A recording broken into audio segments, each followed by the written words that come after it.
Hi everyone, and thank you for joining us today as we are going to take a look at a Netflix production, based on the science fiction novel Altered Carbon. The story in this film takes place 110 years in the future, in the year 2131. We follow Takeshi Kovacs, a mercenary hired to protect a tattoo artist, who works for the Mizumoto clan of the Yakuza. In the future, humans have achieved virtual immortality. Most people have cortical stacks in their spinal columns that store their consciousness. If their body dies, their stack can be stored indefinitely. Their stacks can be downloaded into new bodies, or sleeves, after death. The film starts off with a chase scene through a cyberpunk neon-lit city, on planet Latimer.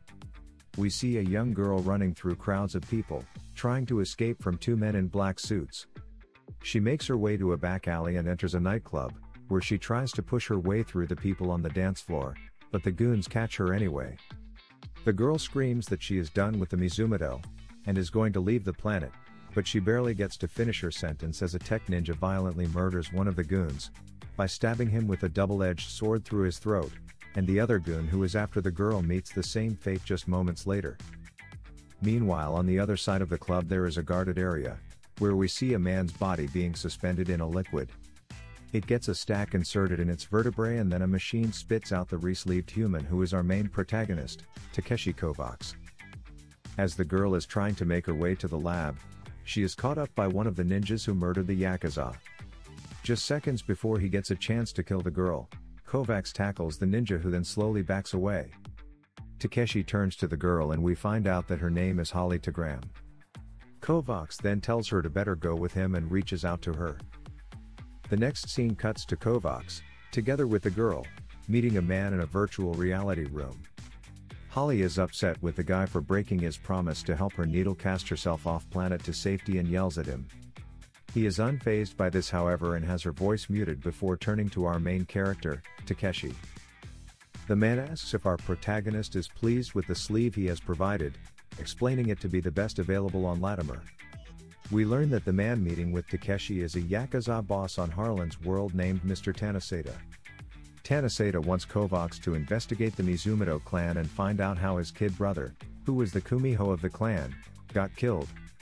In 2 days there is going to be a succession ceremony to inaugurate the new leader for the clan and he explains that the ceremony itself holds the secret to his brother's death. Takeshi doesn't understand why he would need the help of a child in a case like this as being an ex-envoy member, infiltration is one of his strong suits. Mr. Tanaseda explains the girl's role in all this and says she can help him get to the Mizumoto without raising any suspicions. Tanaseda offers to erase all of Takeshi's record back on Harlan's world as payment for the job. Kovacs hesitates but accepts the job anyway. Holly and Takeshi leave the conference and wake up in the club's bathroom. Takeshi wants to go to the Mizumoto clan, but Holly refuses and escapes through the bathroom window. While running through a back alley, thinking she must have gotten away, she runs into a woman in a black armor who clearly knows who Holly is. The woman points a katana at the fallen Holly and tells her that she is a detective at UN Colonial Tactical Assault Corps. When Holly asks how the CTAC knows about her, Gina explains that she had contacted the Tanaseda clan, which is under surveillance, so they picked up on her. Gina wants Holly to help her with the investigation on the Mizumoto clan. Suddenly, Takeshi appears behind Gina, pointing a gun to her head. Seconds later CTAC officers surround them, pointing their guns to Takeshi, but before any of them has a chance to make a move against him, one of the officers is dragged up in the air by a whip. We hear him being killed. His body is thrown back down and his head follows soon after. A smoke bomb had been attached to the head and it emits a dark red smoke, surrounding Holly, Takeshi and Gina along with the officers in a cloud and blinding them. One by one the officers are being taken out by an unknown enemy in the cloud. It's the same tech ninjas that had nearly killed Holly in the club earlier. Gina and Takeshi fight them off, when suddenly Holly tries to escape as more of the ninjas show up and the battle continues in pursuit. Takeshi and Gina barely make it out of the fight alive, but manage to defeat all the foes. Holly tells Gina about the ensuing coup being planned by Shinji, the next Kumiho. Gina wants her to go back to the clan, but Kovacs needs her to infiltrate the Mizumoto himself, so they are going to have to work together. They arrive to a hotel and Holly explains how the Mizumoto run it. The whole business is connected to the Yakuza headquarters. As they get closer to the counter, they are greeted by Ogai, the AI concierge of the facility. He thanks Gina and Kovacs for returning Holly unharmed and welcomes them to the most lavish luxury hotel on all of Latimer, the Wild Geese. Soon after, Shinji appears with some of his goons. When Kovacs asks him to turn off Ogai, one of the goons threatens him with a gun and there is a standoff in the lobby. Holly says she hired Takeshi and Gina to be her bodyguards after they saved her life. Shinji acts surprised to hear that and has his gang lower their guns, after which Kovacs introduces himself as Ken Kakura, to hide his identity. The skinny goon who started the standoff still wants to kill Takeshi and points a gun at him, but Shinji stops him and cuts off his pinky finger and tells Ogai to prepare the most exclusive suite they have for Holly's new bodyguards. After our reluctant partners get a tour of the room, Holly goes to meet Kenzo. Kovacs accompanies her. Takeshi and Holly go into the tattoo room, where Holly continues to ink Shinji, while Takeshi speaks with Genzo. Their Genzo explained who their founder was and that Taneseda was his son. Genzo also explained their tradition: when a succession for the new boss happens, the old one dies along with his stack. While giving a report to CTAC, Gina was revealed to be Rylene Kawahara. Takeshi gave his report to Taneseda, but he couldn't believe his father would give his life in a succession and told Takeshi to continue protecting Holly until the succession. Holly was watching an old memory of her parents being killed. Since their stacks weren't destroyed, she needed Mizumoto's help to find them. In the meantime, Shinji was speaking with ninjas, annoyed they couldn't kill a kid. Heading towards Genzo, Holly was being protected by a large group of Yakuza, Takeshi and Gina.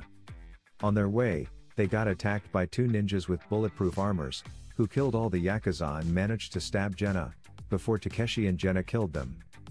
As other ninjas followed, they went to Ogai, who activated the hotel defense system and killed the remaining ninjas. Holly revealed that the tattooist Margot had created a tattoo program that is passed on to the next boss and on succession and kills the previous boss along with his stack. Back in their room, Gina heard Takeshi singing and realized he was her brother, but didn't reveal herself. Takeshi went to speak with Taneseda and after mentioning Genzo's laugh, Taneseda realized something and gave new orders to Takeshi. Takeshi then went and confirmed Taneseda's suspicions. On the day of the succession, a firework exploded and a short blackout occurred, after which Holly was gone. Shinji saw that as perfect timing and ordered the ninjas to go and kill Holly and the bodyguards. Genzo then came to Shinji, telling him the succession will be happening earlier, and Holly then drugged Shinji, knocking him out. In the meantime, Takeshi, Gina and the Yakuza were surrounded by ninjas, while Takeshi was trying to tell them the truth. On the succession stage, Genzo tattoo activated and killed him with his stack. Taneseda was in the crowds, revealing that Shinji and Genzo were both his father and founder of the syndicate, who was taking over the bodies of the new bosses. It was then revealed that Holly erased Shinji's stack and transferred Genzo's into Shinji's body, and that Genzo was indeed the founder. Following orders, Ogai closed the audience system and the founder wanted the succession to complete, but saw that Holly tried to activate the destruction program and kill him. She then revealed she knew he had her parents' stacks. The founder then took out 2 stacks and destroyed them. The Yakuza members then came with Takeshi and Gina, knowing everything and how the founder was tricking them. They went after him backstage, but there he put on an enhanced armor, killing all the Yakuza. Takeshi and Gina then fight the founder, but are no match for him. Taneseda then comes and reveals he sent information to Ogai, who after checking it, realized this was Shinji's body and not his stack, thus he is not his boss, and launched an attack using the fireworks and making the stage collapse on the founder. That still wasn't enough to defeat him, but after Gina's intervention, Takeshi managed to stab the founder and destroy his armor. In a fist fight, Takeshi won over the founder, breaking his arms and legs. Holly then activated the tattoo program, which started to destroy the founder, who was begging Taneseda for help. Taneseda then shot the founder's stack and then Shinji's head. Gina, who had received orders to get rid of Holly, told CTAC she had done it and then left. Ogai revealed Holly was Margot and asked her if she wanted a new sleeve as usual, as she was getting taller in this one, but Holly decided to stay in this one so that Takeshi and Gina can recognize her when she gets older. Takeshi went to speak with Taneseda, who had other jobs for him. This film barely scratches the surface when it comes to exploring the Altered Carbon universe. We recommend you take a look at each installment to grasp the whole idea behind it. But this is it for this one, folks. Thank you for watching and don't forget to subscribe to the channel. Also, please give us a thumbs up and leave a comment to let us know how we did. Bye.